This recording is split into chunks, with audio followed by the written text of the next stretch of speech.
Hey, what's up, guys? So I'm gonna make a quick video on what I like about the bike and what I don't like about the bike. I want to run through the whole bike and let you know just some things you might want to look at because it might bother you if you sign for it and then you're stuck with it with some of these issues that I found on this bike. When you get your Onyx for the first time and you put the key in, you're gonna think that the key's broken or something like that. Maybe not all bikes are like this, but it's really hard to move this. Mine's actually easy. I've already broken it in.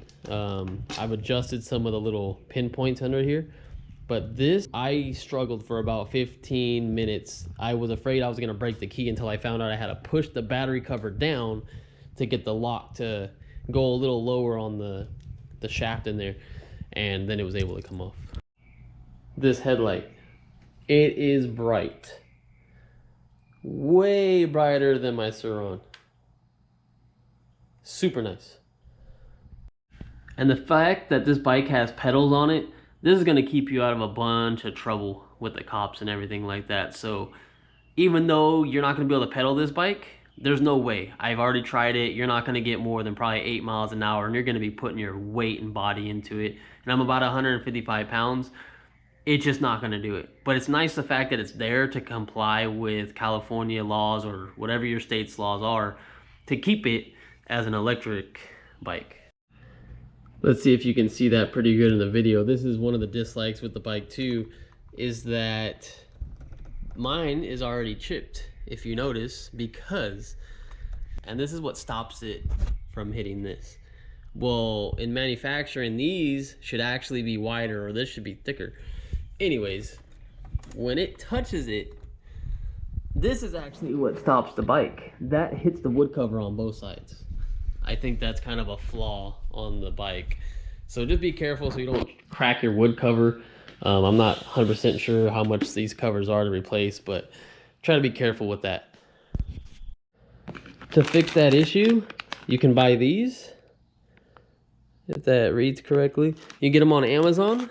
These pop out in little squares. Get some super glue, and you'll super glue them down to that little part that I showed you right there, and that will limit, so then the bike might stop at about like right here instead of going this much farther. It's going to affect how wide you can turn, but you're not going to be turning like this on the bike unless you're making an actual U-turn. And what I like about the bike most, I mean, just the way it looks. Overall, this bike just looks super cool.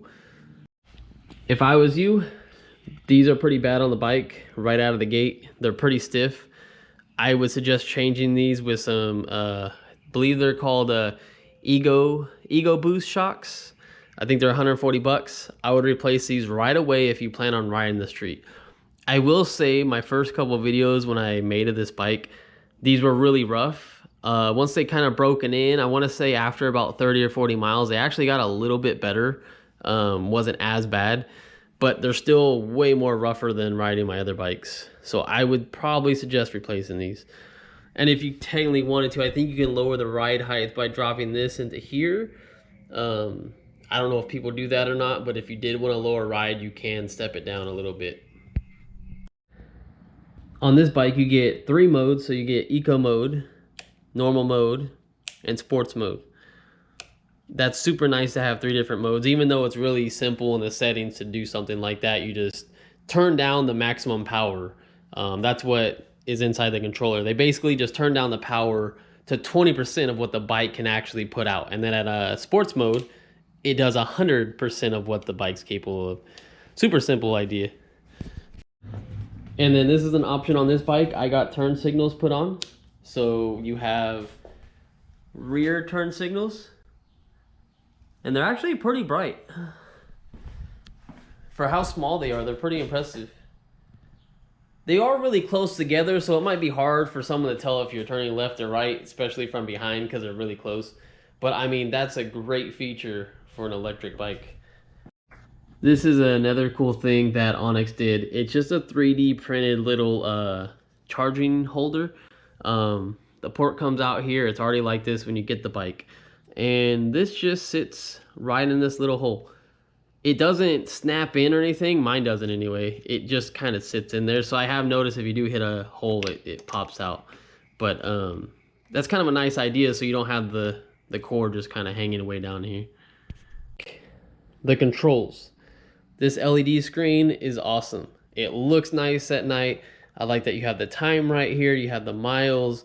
You do have the empty to full. You got the voltage. You got the miles that tracks you, and big old mile per hour right in the middle. It's awesome. So if you actually push this brake or the other brake, doesn't matter which one, it actually brakes like a real brake light. That's awesome. The kickstand. The kickstand at first is really stiff. There is a spring behind here. When you first get the bike, you're gonna notice when you set the bike up. Like for example, the kickstand sits like this. Your bike is almost straight up and down. If anyone hits it at all or the wind catches it, it will tip right over. When the spring breaks in, what I kind of do, I like to do this. I like to kind of bend it. You can see how you can kind of bend that out a little bit. And I throw the bike on it after I do that. Now you know that the bike is leaned over a lot. That will save you just in case, because if you do drop this bike, this is going to be the first thing to go. This is a lot bigger than the handlebars. This brake right here is your regen and your rear brake. Strong as fuck. Best brake ever. This hub is quiet. You can literally hear everything around you. It makes no noise whatsoever. It's awesome as hell. It does say on the lower corner that it is a 72 volt and it says 3000 AL.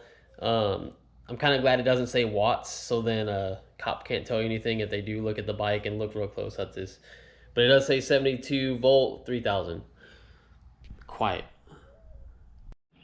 And the biggest issue I have on this bike,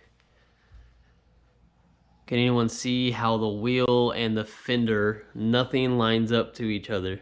The tire goes straight up like that.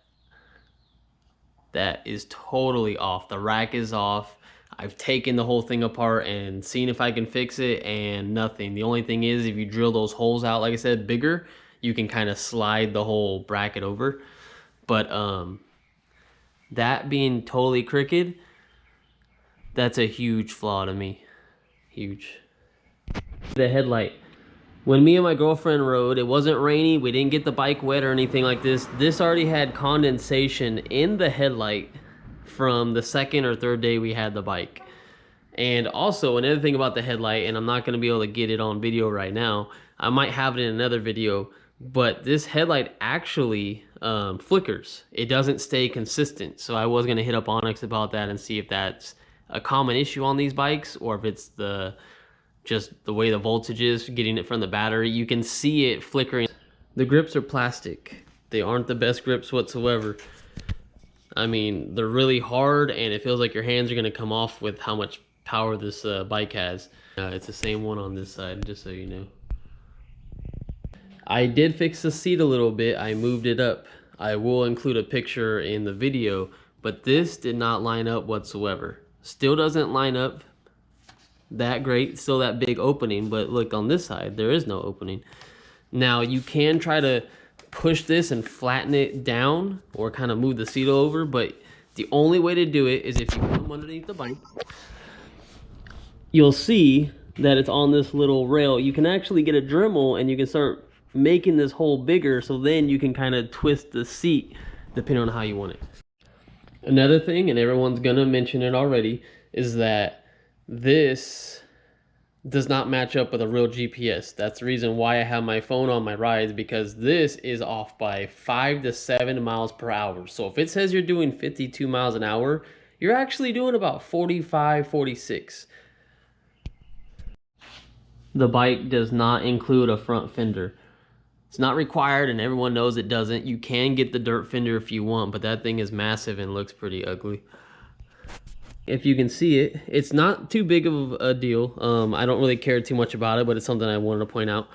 This doesn't line up at all. So this side has a gap in it. This side doesn't. It actually sits pretty flush on this side. If you notice, this is sitting on top of this panel. It needs to go up a little bit more. And I have bent it up a little bit, but you notice it starts chipping. And it has Has a pretty big gap up here too. This one is more of a dislike and like. I do like that this battery charger is super tiny. I mean, this is the lightest battery charger I've ever like felt on an electric bike. There might be lighter ones out there, but it is a 5 amp charger. This is where my dislike comes in. I wish it was a 10 amp charger. The 10 amp charger from Onyx I think is over $300, and that's really expensive. Considering my Suron, I got an extra charger for I think $100 off of somebody used, and if I want to buy a brand new one, it's $130. So it's a pro that it's small and compact, and you can bring it anywhere you want to. But the con is that it takes longer to charge your bike, and I feel like the bike should have came with a 10 amp charger. I like how this looks. I know it's a retro cafe racer bike, and I mean, I just love the way it looks. The way they designed this bike is super awesome. Alright guys, that's pretty much the video. I just wanted to go over some stuff on the bike and show you what I liked and didn't like about the bike. Hopefully you guys can relate, and I will see you guys in the next one.